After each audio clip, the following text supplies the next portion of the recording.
Hey guys, it's Brother Romney. Hey, we're lesson 5. We're talking revenue and costs this week. This is an important week for us because notice on the canvas, the revenue and costs are along the bottom of the canvas, and those are there on purpose because it represents the foundation of the canvas. In the center is the value prop along the foundation, revenue and costs. One of the biggest pitfalls that we make as entrepreneurs is that we overestimate revenues and we underestimate costs.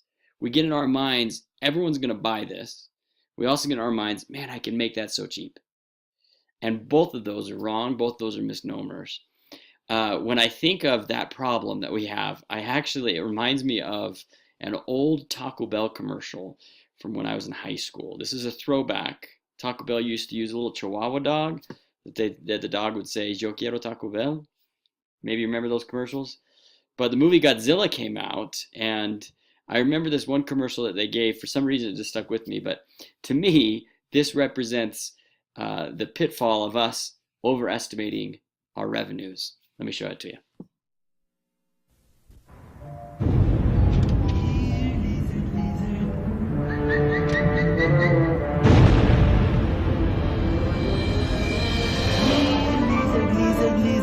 Godzilla's hiding, and it's up to you to find him. Just buy a medium or larger drink. If you find a Godzilla, use your decoder to reveal what you've won.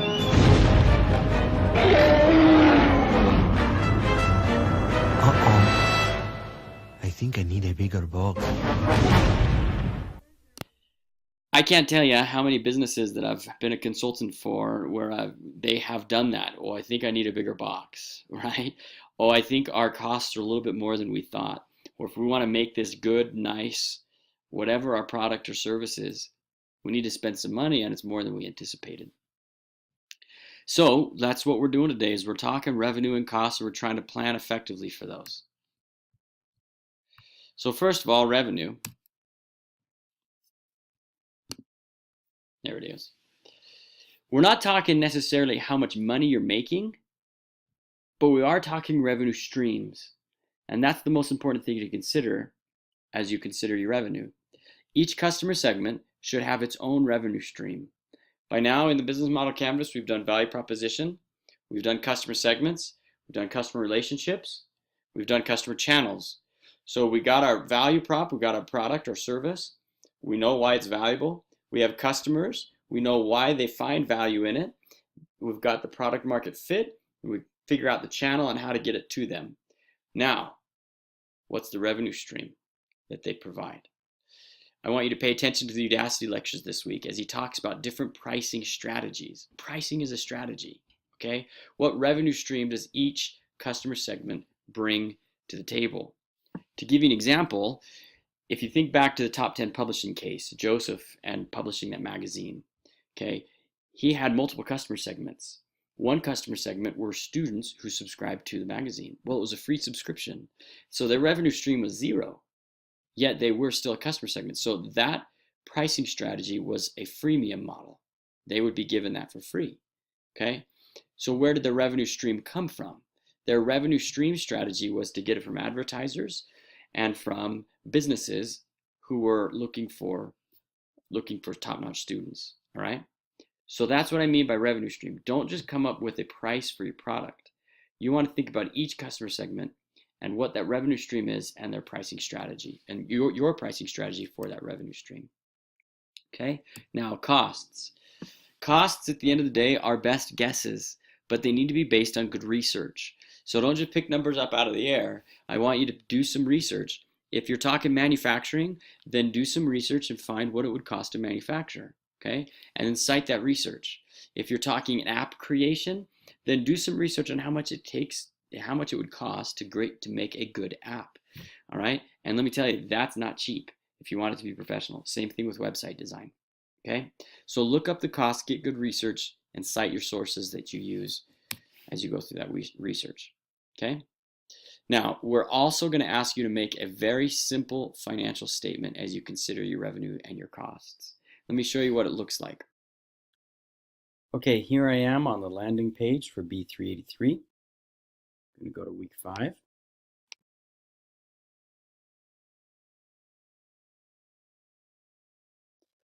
I'm going to go to Update Business Model Canvas. And I'm going to scroll down to where it says Cost and Income Worksheet.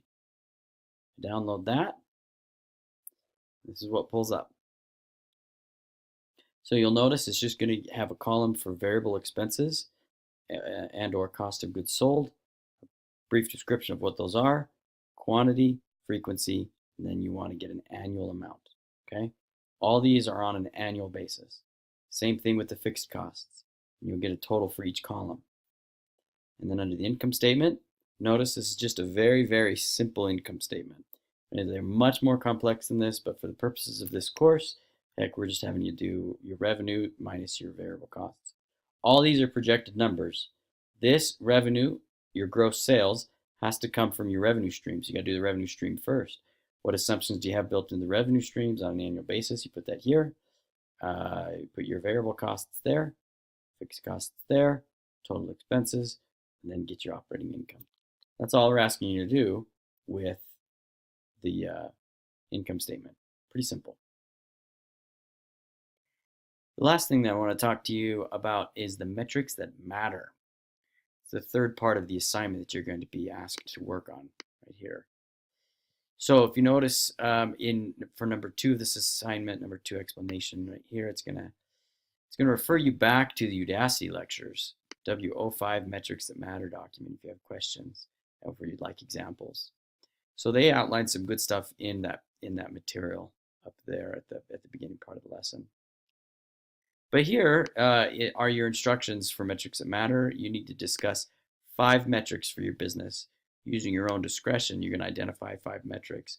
But this is the important part. You're not just going to pick these out of air. You're going to include a sufficient explanation as to why you selected that metrics.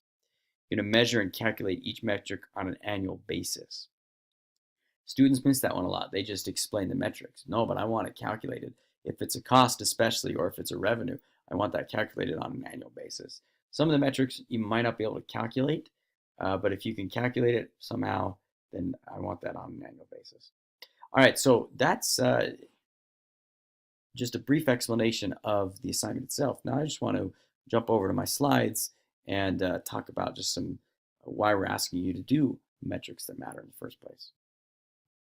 Metrics that matter is, and you can go to the assignment and look up the expectations, but essentially the metrics that matter, what this does when you think through those different metrics, it shows to investors that you've done your research. It shows to investors that you're serious about this, that you know what's going on, that you understand the dynamics of both your cost structure and your revenue stream. Understanding the metrics that matter really will communicate that to investors. If you go before investors without that knowledge, they're just going to laugh at you. You say, but I got a great idea. We don't care. You haven't done your research.